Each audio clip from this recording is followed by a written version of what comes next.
ఈ రోజు మనోళ్ళు చితక బాదుకున్నారు. అసలు మ్యాటర్ ఏంటంటే రూమ్ లో ఖాళీగా ఉన్నాం అని చెప్పి మనోళ్ళు గేమ్ స్టార్ట్ చేశారు. ఎప్పుడు చూసినా ఈ పందిగాడు దొరికిపోతాడు. పందిగాడిని అందరు కలిసి ఒక చిప్పుడు తిప్పారు.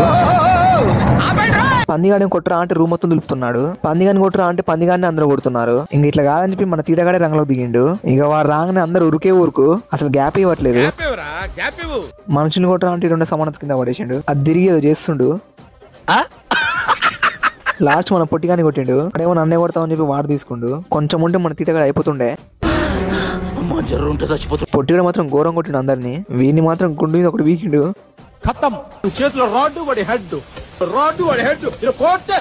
లాస్ట్ కి మన పవన్ గారు దొరికిండు. ఇక వాడిని చితకబాద్యం అని చెప్పి వాడే తీసుకుండు. వాడేమో కొట్టరాని డాన్స్ చేస్తుండు. మన తీటగాని ఘోరంగా కొట్టిండు. మన పొట్టిగాడేమో కొడదాన్ని పోయి వాడి కింద పడ్డాడు. లాస్ట్ కి మన పవన్ గారు అందరు కలిసి కొట్టిరు. సరే మరి ఉంటా. పోయే ముందు ఒక లైక్ కూడా సబ్స్క్రైబ్ చేయండి.